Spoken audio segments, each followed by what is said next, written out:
अगर तुम अंग्रेजों के साथ दोस्ती करो और ईस्ट इंडिया कंपनी के साथ समझौता करो तो हम तुमको युद्ध जीतने के बाद बंगाल का नवाब बनाएंगे।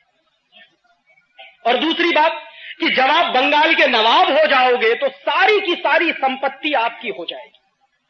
इस संपत्ति में से 5% हमको दे देना, बाकी तुम जितना लूटना चाहो लूटना। मीर जाफर चूंकि रात दिन यही सपना देखता था कि किसी तरह कुर्सी मिल जाए और किसी तरह पैसा मिल जाए, तुरंत उसने वापस रॉबर्ट क्लाइव को चिट्ठी लिखी और उसने कहा कि मुझे आपकी दोनों बातें मंजूर हैं, बताइए करना क्या है। तो आखिरी चिट्ठी लिखी है रॉबर्ट क्लाइव ने मीर जाफर को कि आपको सिर्फ इतना करना है कि युद्ध जिस दिन शुरू होगा उस दिन आप अपने 18,000 सिपाहियों को कहिए कि वो मेरे सामने सरेंडर कर दें बिना लड़े। मीर जाफर ने कहा कि आप अपनी बात पर कायम रहोगे, मुझे नवाब बनाना है आपको। तो रॉबर्ट ने कहा कि बराबर, हम हमारी बात पर कायम हैं, आपको हम बंगाल का नवाब बना देंगे। बस आप एक ही काम करो कि अपनी आर्मी से कहो, क्योंकि वो सेनापति था आर्मी का, तो आप अपनी आर्मी को आदेश दो कि युद्ध के मैदान में वो मेरे सामने हथियार डाल दें बिना लड़े। मीर जाफर ने कहा कि बिल्कुल ऐसा ही होगा। और युद्ध शुरू हुआ 23 जून 1757 को। इतिहास की जानकारी के अनुसार 23 जून 1757 को युद्ध शुरू होने के 40 मिनट के अंदर भारतवर्ष के 18,000 सिपाहियों ने मीर जाफर के कहने पर अंग्रेजों के 300 सिपाहियों के सामने सरेंडर कर दिया। रॉबर्ट क्लाइव ने क्या किया? अपने 300 सिपाहियों की मदद से हिंदुस्तान के 18,000 सिपाहियों को बंदी बनाया और कलकत्ता में एक जगह है, उसका नाम है फोर्ट विलियम, आज भी है, कभी आप जाइए उसको देखिए। उस फोर्ट विलियम में 18,000 सिपाहियों को बंदी बनाकर ले गया। 10 दिन तक उसने भारतीय सिपाहियों को भूखा रखा और उसके बाद 11वें दिन सबकी हत्या कराई। और उस हत्या कराने में मीर जाफर रॉबर्ट क्लाइव के साथ शामिल था। उसके बाद रॉबर्ट क्लाइव ने क्या किया? उसने बंगाल के नवाब सिराजुद्दौला की हत्या कराई मुर्शिदाबाद में, क्योंकि उस जमाने में बंगाल की राजधानी मुर्शिदाबाद होती थी, कलकत्ता नहीं थी। सिराजुद्दौला की हत्या कराने में रॉबर्ट क्लाइव और मीर जाफर दोनों शामिल थे। और नतीजा क्या हुआ? बंगाल का नवाब सिराजुद्दौला मारा गया। जो ईस्ट इंडिया कंपनी को भगाने का सपना देखता था इस देश में, वो मारा गया। और जो ईस्ट इंडिया कंपनी से दोस्ती करने की बात करता था, वो बंगाल का नवाब हो गया, मीर जाफर। इस पूरे इतिहास की दुर्घटना को मैं एक विशेष नजर से देखता हूं। मैं कई बार ऐसा सोचता हूं कि क्या मीर जाफर को मालूम नहीं था कि ईस्ट इंडिया कंपनी से दोस्ती करेंगे तो इस देश की गुलामी आएगी? मीर जाफर जानता था इस बात को। मीर जाफर बराबर जानता था कि मैं मेरे कुर्सी के लालच में जो खेल खेल रहा हूं, उस खेल में इस देश को सैकड़ों वर्षों की गुलामी आ सकती है, ये वो जानता था। और यह भी जानता था कि अपने स्वार्थ में, अपने लालच में मैं जो गद्दारी करने जा रहा हूं इस देश के साथ, उसके क्या दुष्परिणाम होंगे वो भी उसको मालूम थे। लेकिन इस होता कि हम 1757 ऐसा सोचता हूं कि गुलामी से आजाद हो जाते, क्योंकि 18,000 सिपाही हमारे पास थे और 300 अंग्रेज सिपाहियों को मारना बिल्कुल आसान काम था हमारे लिए। हम 1757 में ही अंग्रेजों की गुलामी से आजाद हो जाते, एक बात। और दूसरी बात, ये जो 200 वर्ष की गुलामी हमको झेलनी पड़ी 1757 से 1947 तक की, और उस 200 वर्ष की गुलामी को भगाने के लिए 6 लाख लोगों की जो कुर्बानियां हमको देनी पड़ी, वो बच गया होता। भगत सिंह, चंद्रशेखर, ऊधम सिंह, तात्या टोपे, झांसी की रानी लक्ष्मीबाई, सुभाष चंद्र बोस, ऐसे ऐसे नौजवानों की कुर्बानियां दी हैं। ये कोई छोटे मोटे लोग नहीं थे। सुभाष चंद्र बोस तो आईसीएस टॉपर थे। ऊधम सिंह चाहता तो अय्याशी कर सकता था, बड़े बाप का बेटा था। भगत सिंह और चंद्रशेखर की भी यही हैसियत थी, चाहते तो जिंदगी की, जवानी की रंगरेलियां मनाते और अपनी नौजवानी को ऐसे फंदे में नहीं फंसाते। ये सारे वो नौजवान थे जिनका खून इस देश के लिए बहुत महत्वपूर्ण था। 6 लाख ऐसे नौजवानों की कुर्बानियां जो हमने दी, वो नहीं देनी पड़ती। और अंग्रेजों की जो यातनाएं सही, जो अपमान हमने बर्दाश्त किया, वो नहीं करना पड़ता अगर एक आदमी नहीं होता, मीर जाफर। लेकिन चूंकि मीर जाफर था और मीर जाफर का लालच था कुर्सी का और पैसे का, उस लालच ने इस देश को 200 वर्ष के लिए गुलाम बना दिया। और मैं आपसे यही कहने आया हूं कि 1757 में तो एक मीर जाफर था, आज हिंदुस्तान में हजारों मीर जाफर हैं।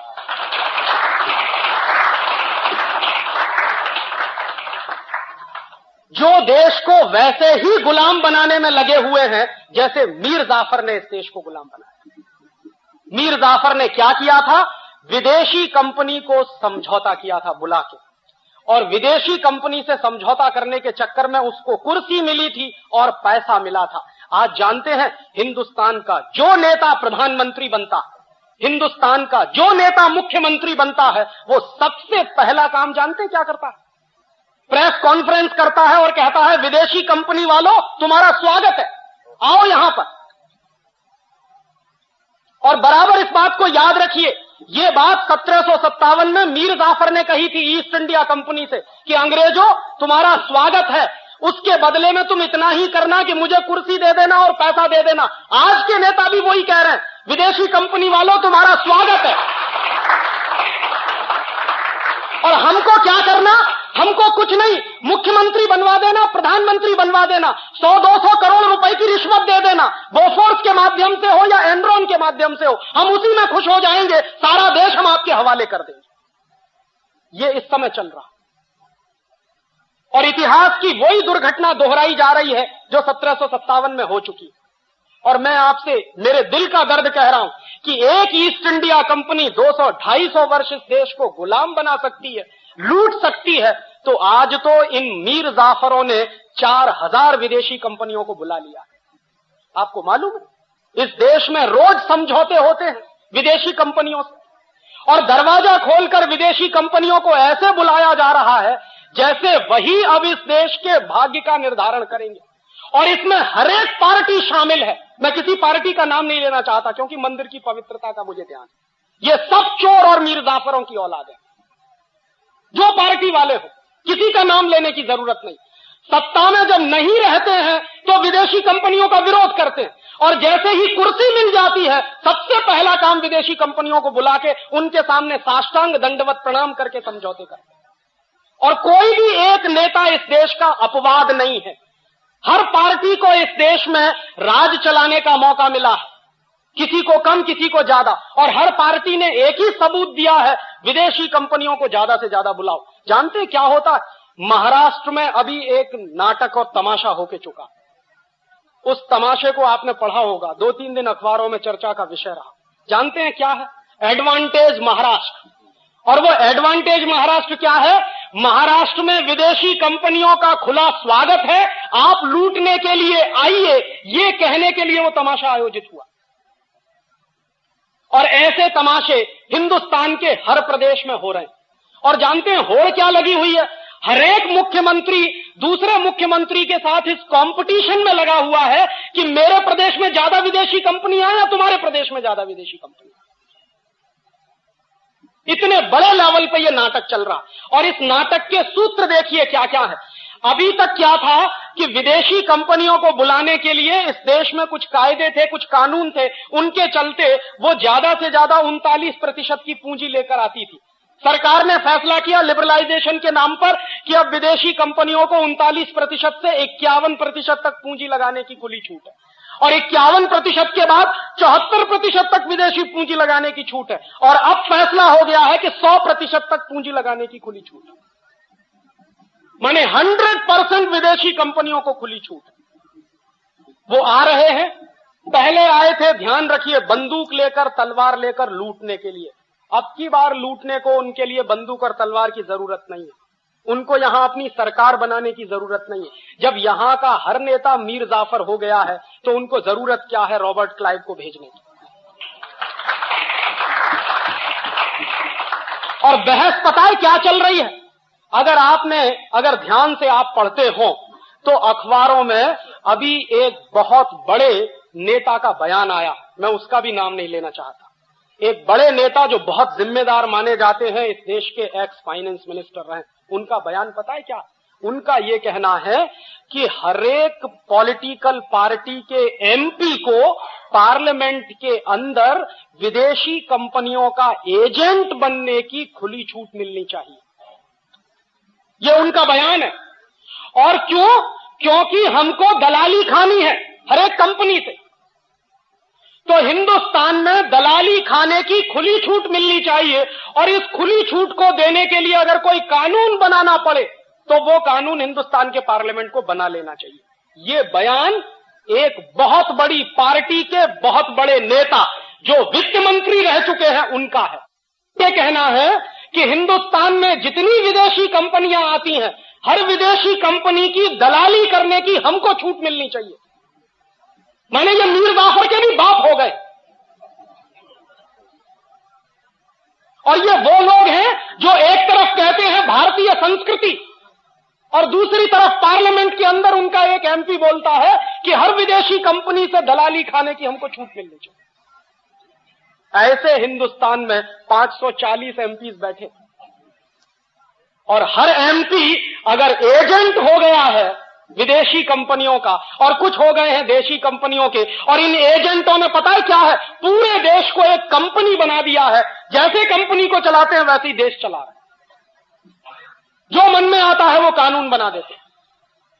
हिंदुस्तान में विदेशी कंपनियों ने कहा कि हमको लूट की खुली छूट चाहिए, इसके लिए फेरा कानून खत्म करो।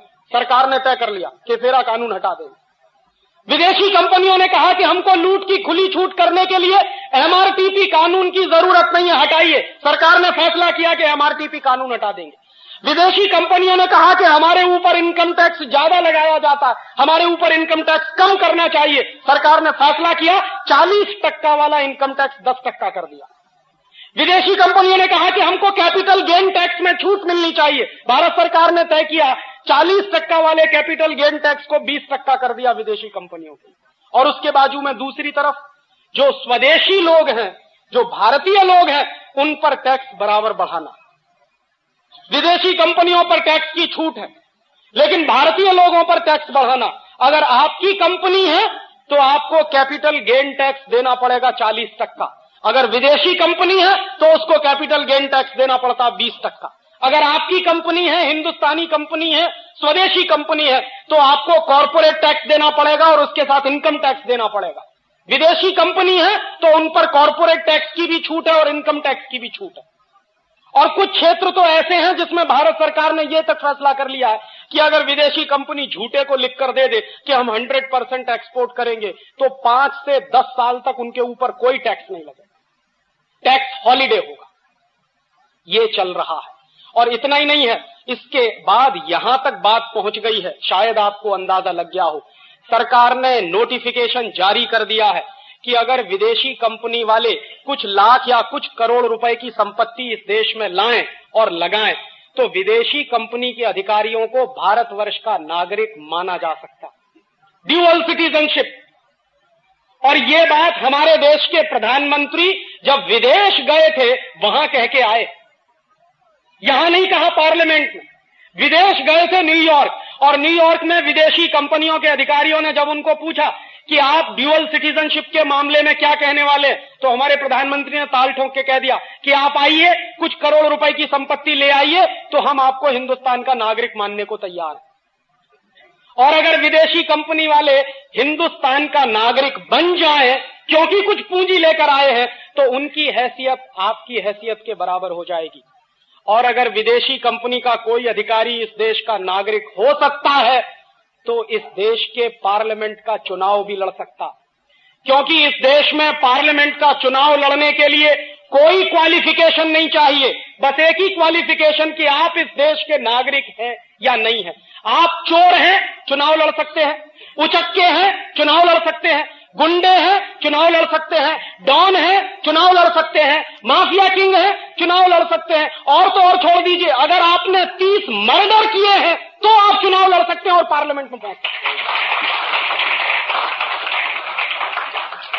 और ऐसे 1-2 लोग नहीं, इस बार के आपके देश की लोकसभा में 80 से ज्यादा ऐसे एमपीज हैं जो नोटेड हिस्ट्री शीटर हैं। और मैं मेरे घर की बात कहता हूं, मैं दूसरे की बात नहीं कहता। मेरे पिताजी के बड़े भाई पुलिस के बहुत बड़े ऑफिसर हैं उत्तर प्रदेश में, और मैं हमेशा उनको, मेरा दिल जलता है जब मैं ये कहता हूं, उनको लगता है कि राजीव मजाक करता है। मैं कहता हूं कि ताऊ जी, मैं उनको बड़े पिताजी या ताऊ जी कहता हूं।